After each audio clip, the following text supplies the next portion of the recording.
নমস্কার বন্ধুরা, গুরু কৃপা 7851 চ্যানেলের পক্ষ থেকে আপনাদের আন্তরিক অভিনন্দন জানাই। আজ সাধুদের কথা 30তম পর্বে নির্জন দুপুরে গ্রীষ্মের নিঝুম পরিবেশে আমি পেয়েছি শ্রী শ্রী দীপু বাবাকে এবং ওনাকে প্রশ্ন করাতে দিব্য জ্ঞান সম্পর্কে খুব সুন্দর সহজ সরল ভাষাতে বিবরণ দিয়েছেন। আপনারা পুরোটি জানার জন্য ভিডিওটি শেষ পর্যন্ত দেখতে থাকুন। বাবা, আজ যদি আপনি আমরা যেগুলো শুনে থাকি দিব্য জ্ঞানী পুরুষ, তো দিব্য জ্ঞানী পুরুষ শুনে থাকি ঠিক কথা, কিন্তু দিব্য জ্ঞানটা কি সেটা আমাদের কাছে পরিষ্কার নয়। সেই নিয়ে যদি কিছু বলেন। হর হর মহাদেব, জয় শিব শম্ভু, জয় মা, জয় শ্রী রাধে। আলাদা সেটা কি? সেটা সত্যি সম্পূর্ণরূপে হঠাৎ কোনো ভক্ত তার ইষ্ট দেবতার কাছে দিনের পর দিন, রাতের পর রাত, বছরের পর বছর সাধনায় রত হয়ে সেই ইষ্টকে ডাকছেন।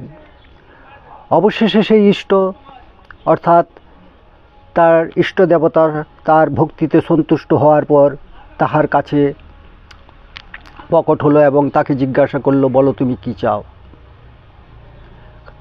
কারণ সেই ভক্ত জানে যে আমার কি দরকার।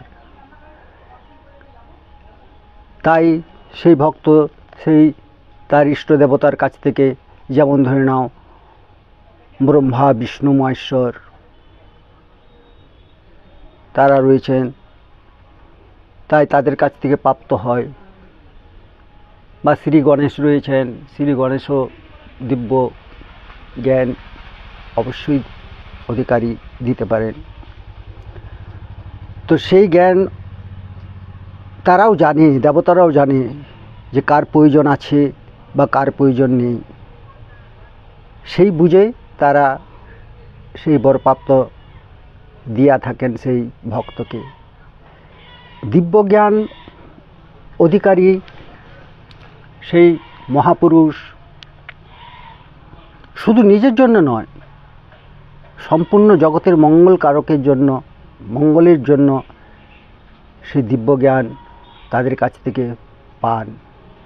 যেমন পেয়েছিলেন বুদ্ধদেব, শ্রী শ্রী রামকৃষ্ণদেব। বাবা, দিব্যজ্ঞানী পুরুষ বা যে দিব্যজ্ঞানী অধিকারী, ওনার অবস্থাটা কেমন হয়? বাইরে থেকে দেখে পরে কি কিছু বোঝার উপায় আছে?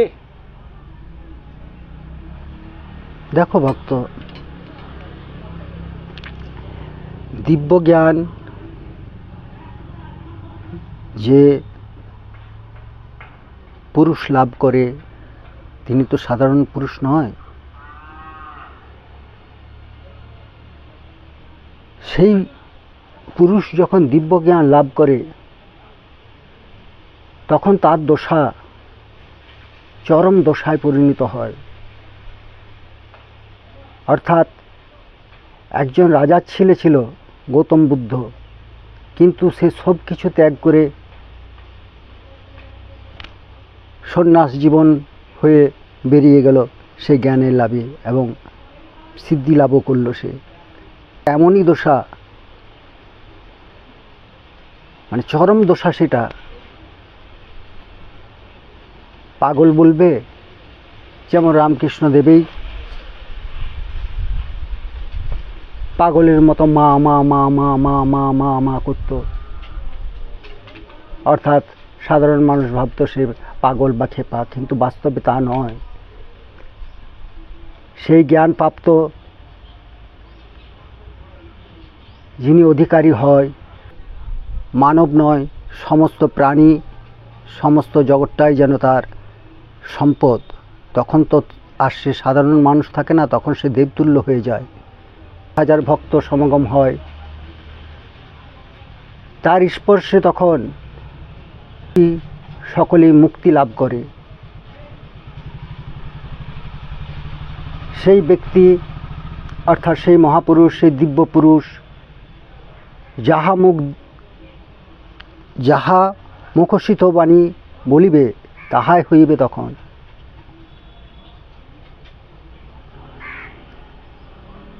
সেই ব্যক্তি বলতেনি ভগবানকে পায়, সমস্ত জীবের প্রতি তার এক অপরন্তর প্রেম, তার কাছে কোনো বিভেদ থাকে না, সবাই তার কাছে সমান অধিকারী হয়ে থাকে। একটা কুকুরকে মারলেও তার গায়ে আঘাত আসে। পুরুষ দিব্য জ্ঞান লাভ করে, সেই মহাপুরুষের শুধু দিব্য জ্ঞান নয়, তার সঙ্গে সঙ্গে আরও কয়েকটা শক্তি তিনি লাভ করেন। যেমন ধরে নাও, তার জীবনে আসে আলোক মিত্র এবং বিশ্বামিত্র। তখন সে আর সাধারণ মানুষ নয়, সাধারণ পুরুষ নয়, তিনি তখন দেবতুল্য হয়ে যায়। এবার প্রশ্ন হচ্ছে, তাকে চিনবে কি করে? দেখো ভক্ত, জহরই জহর চিনে,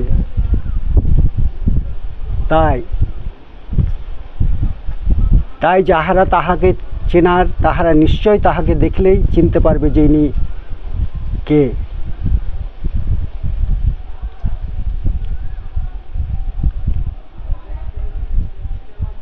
আর তিনি যখন সেই শক্তির অধিকারী হয়ে থাকে, সেই শক্তি যখন সে পায় দেবতাদের কাছ থেকে,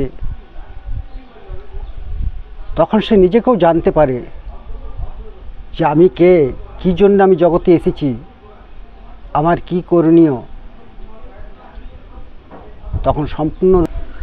তখন সে সেই উত্তপ্ত জিনিসটাকে শীতল করে দেয়। তখন মানুষ আর পাচ্ছে না জ্বালা যন্ত্রণা সহ্য করতে, সেই জ্বালা যন্ত্রণা থেকে সেসব ভক্তদেরকে শান্তি দেয়, অপরন্ত শান্তি দান করে। যেমন বটবৃক্ষ ছায়ায় এসে বসলে শান্তি লাভ হয়, তেমনি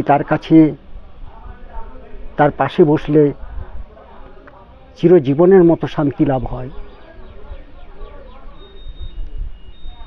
যে পশু আর মানুষই হচ্ছে দেবতা, মানুষ পশু এবং দেবতা। আমার সকল ভক্তদের কাছে আমার এইটুকুই আশা যে তোমরা মানুষের মতো মানুষ হও। দেখো ভক্ত, এই বিশ্ব জগতে সকলকেই ভালোবাসো, হৃদয় ভরে ভালোবাসো। ভালোবাসার মধ্যে, প্রেমের মধ্যে কোনো বিভেদ থাকবে না, তবেই তো তুমি মানুষের মতো মানুষ হবে। জীবে প্রেম করে যে জন, সেই জন শোবে সে ঈশ্বর। তাই ঈশ্বরকে তুমি তখনই পাবে ভক্ত, যখন তুমি সকল জীবকে ভালোবাসবে।